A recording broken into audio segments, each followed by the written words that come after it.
FighterZ is out this week, and we thought we'd give you a few tips for unlocking some of the characters, doing combos, and just kind of getting a feel for the game. To unlock Android 21, all you have to do is finish the story mode. If you don't care about the story, you can beat the story mode in about 5 hours by simply skipping all the cutscenes and making a beeline for the boss on each map. To unlock Super Saiyan Blue, Vegeta, and Goku, you can either earn 300,000 and 500,000 Zenny, or you can beat the Extreme Gravity Spaceship and Hyperbolic Time Chamber courses on hard difficulty with an A rank. If you don't want the hassle of beating the harder arcade difficulties, there are several ways to get Zenny. Your first task should be to complete the story mode, since that will get you about 200 to 300,000 Zenny depending on how many fights you take on. After that, you'll want to go to the training mode area.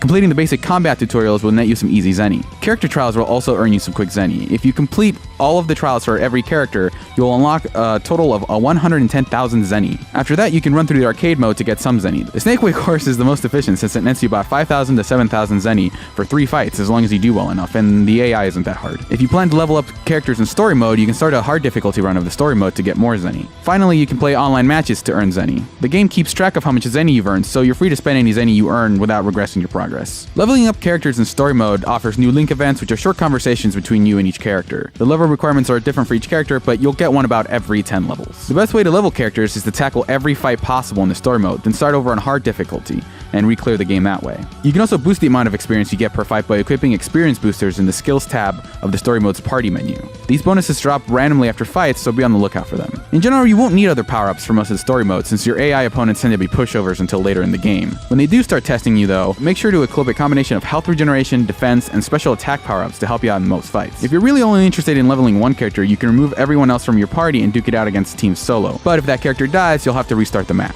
To 100% the story mode, you'll have to unlock every possible conversation and story sequence. Most scenes come pretty naturally, but some of the events will take a little bit of work. You can check out which scenes you're missing by checking out the art gallery option on the story mode's main menu, then scrolling down to the special events tab. For those you haven't unlocked, you can see silhouettes, silver for party members, red for enemies, of every character you need to unlock the scene. As a general tip, don't charge your key in a real match. In the dozens of matches I've played, no one's ever really gotten away with it. It's possible to gain about half a bar of key with it after a hard knockdown, but there are better things you can do with that time. Many characters can spam fireball attacks by mashing the special attack button. This works well enough to pressure some opponents, but can be beaten in several ways. Super dashes, vanishes, and supers all counter this basic attack. You can also deflect fireballs by pressing back and special attack. In fact, you can deflect just about any attack by holding back and correctly timing the special attack press. You're likely to see super dashes in online play quite often, as learning to punish one can be tricky. The simplest way to punish one before it lands is with a heavy attack, since that will give you the easiest way to start a combo. If you weren't able to see it coming but were able to block it, you don't have too many options for countering it. However, I found that many players tend to follow up a blocked super dash with additional pressure, and I found that a low-medium attack tends to be a decent way to punish someone getting too aggressive. On the offensive, super dashes make for great combo starters if they land. During a dragon rush, which is basically a throw, you can hold down one of the assist buttons to force your opponent to swap their character, depending on which assist you pressed. If your opponent manages to swap out a low health character in order to heal them, you can swap them back in, eliminating their entire stock of blue health. You continue holding down the button when you make your dragon rush swap. It can lead to a hard-to-read situation where your opponent may not be entirely sure what's going on screen, which makes for a potential combo opportunity. If you have 3 bars of ki and are looking to end a combo with a super, tagging in your other team members deals more damage than using a single meteor attack, which uses 3 bars of ki. Speaking of which, if you happen to have 5 bars of ki, you can call in one of your partners to perform their meteor attack instead of their normal super by holding back and their corresponding assist button. Make sure this is the last partner you call in, however, since you can't swap into another super once that meteor attack starts. Use your assists. They can help cover the approach of a super dash, force people into blocking before you mix them up with a dragon rush, and more. Don't get too happy with them though. If your opponent manages to hit them before the assist attack starts, they can potentially combo 2 characters at once. Sparking Blast is great for enhancing the damage of all your combos and healing you extremely quickly,